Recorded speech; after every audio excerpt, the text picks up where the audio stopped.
E aí, para a gente entender o mundo de hoje, tem três conceitos que são a chave de tudo: Estado, território e geopolítica. Eles são, basicamente, as peças que montam o grande quebra-cabeça do poder global. Então, vamos mergulhar nesses conceitos para decifrar esse mapa. Olha só o nosso roteiro de hoje. A gente começa entendendo como o Estado-nação se formou. Depois, entramos no jogo estratégico da geopolítica, conhecemos quem foram os grandes pensadores por trás disso, e aí vemos como a globalização veio para mudar as regras do jogo. E por fim, a gente tenta entender qual é o papel do Estado hoje em dia. Então vamos começar pelo básico. Aquelas fronteiras que a gente vê nos mapas, que parecem tão naturais, tão permanentes, a verdade é que elas não são nada disso. Elas são, na verdade, uma invenção, uma construção histórica bem específica. E esse ponto é crucial. As linhas que separam os países não surgiram de rios e montanhas por si sós. Elas são, no fundo, o resultado de processos bem humanos. Uma construção social que nasceu de conflitos, de acordos, de guerras, de imposições.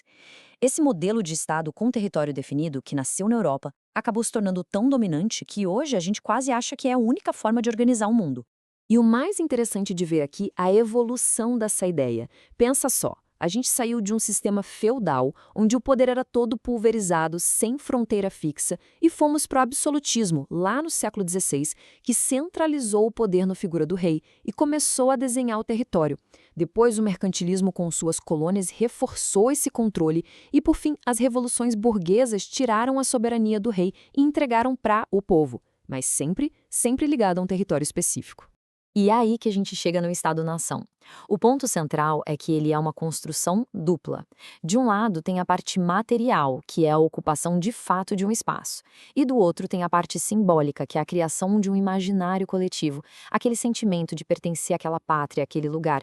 Ok, então, uma vez que os estados e seus territórios estão definidos, eles começam a interagir, a competir. Eles entram num jogo de poder. E o nome desse jogo? Geopolítica. Essa frase do general Meira Matos, um dos grandes pensadores brasileiros sobre o tema, é simplesmente perfeita. Geopolítica, no fundo, é isso. É entender como os países usam a sua geografia, sua localização, seus recursos, seu território, como uma ferramenta de poder no cenário mundial. E claro, essa arte foi muito estudada e teorizada por vários pensadores. Vamos conhecer agora algumas das ideias mais influentes que definiram o que a gente chama de geopolítica clássica. Vamos começar com o precursor de tudo, o alemão Friedrich Hatzel. A ideia dele era que o Estado se comportava como um ser vivo. Ele precisava crescer, absorver territórios para sobreviver e prosperar. Foi daí que nasceu a ideia de espaço vital, ou Lebensraum, uma teoria que décadas mais tarde, infelizmente, foi distorcida de uma forma trágica pelo nazismo para justificar sua expansão. Em total contraste, o americano Alfred Mahan olhava para o mar. Ele dizia que o poder de verdade vinha do controle das rotas comerciais e de uma marinha de guerra dominante. A lógica era: quem controla os oceanos, controla o comércio e, por consequência, controla o mundo. Essa ideia influenciou demais potências como os Estados Unidos e a Grã-Bretanha. Aí veio o britânico Halford Mackinder, olhou para o mapa e disse: não, o poder decisivo está em terra firme.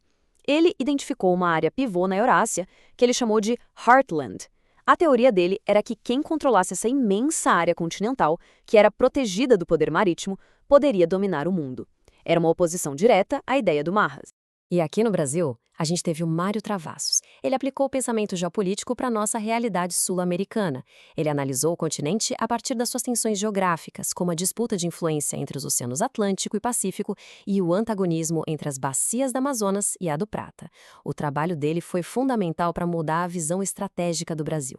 Então, seja no mar, na terra ou olhando para um contexto mais regional como o brasileiro, o ponto-chave é que essas teorias não são só ideias aleatórias.